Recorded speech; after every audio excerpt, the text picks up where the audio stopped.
So the need for capital to start entrepreneurship is pretty much not there anymore.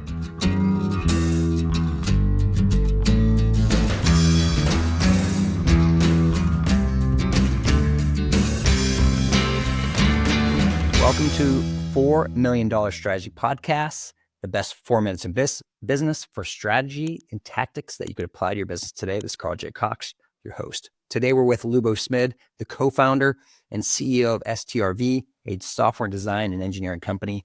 Lubo, our discussion today is in just 4 minutes.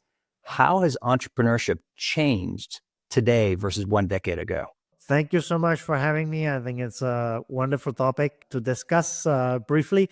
And I think it has changed a lot. I think that there is quite a trend that starting a company today is definitely not as difficult and as financing heavy as it used to be.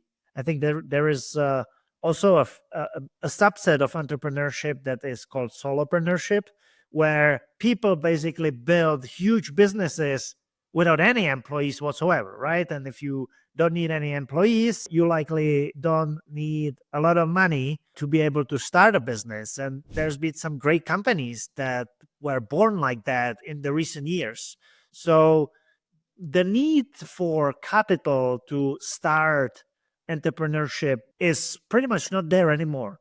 On the flip side, I don't think that it's for everybody, right? Not everybody has the mindset and mentality to go through all the obstacles that entrepreneurship comes with. Because in the end, I feel like 80% of the cases, you are going through the mud and you are solving problems. And then you have the 20% where you get the high, right? You have the successes, you have everything. And that's, I think, what entrepreneurs thrive on. But you have to be happy with only those 20%, because if you want to be an entrepreneur, you will likely not get more. And I don't think that's any different for the most successful ones, right? If you take, for example, a person like Elon Musk, yes, he has definitely an insane track record. But I think if you would start counting the pitfalls, the issues, the obstacles and everything, I think that Pareto rule still applies. And I think that mostly what he does is solving problems and handling difficult situations. And then you see him taking a lot of credit. And I think that he deserves that credit because he is, in my opinion, one of the biggest geniuses of the modern era.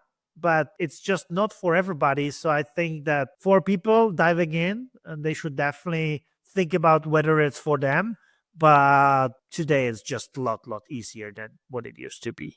So we just have 1 minute left. What's the one thing in terms of that risk? If somebody's going to try something, how much time do you think they should at least start taking to make sure it's going to work? You know, like what's that kind of like minimum threshold you'd say, okay, you need to try for 2 months or 3 months or 6 months or a year? What's that kind of minimum threshold?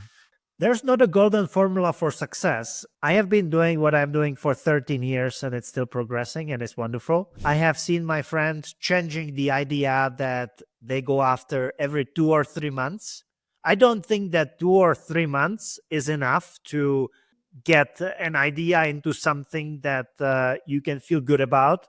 At the same time, like whenever you feel like it's time to shift, I would do it. I think that there is a very fine balance when it comes to being dedicated and determined to achieve something and just trying new things, because you never know, maybe it might be the 20th thing that you try that is going to blow up hugely. So in this case, I don't think that there is a clear answer. And I would go like, as in a lot of other cases, I would go based on data. Here, I would go based on feelings. Lubo, thank you so much for being part of $4 Million Strategies. Thanks for having me.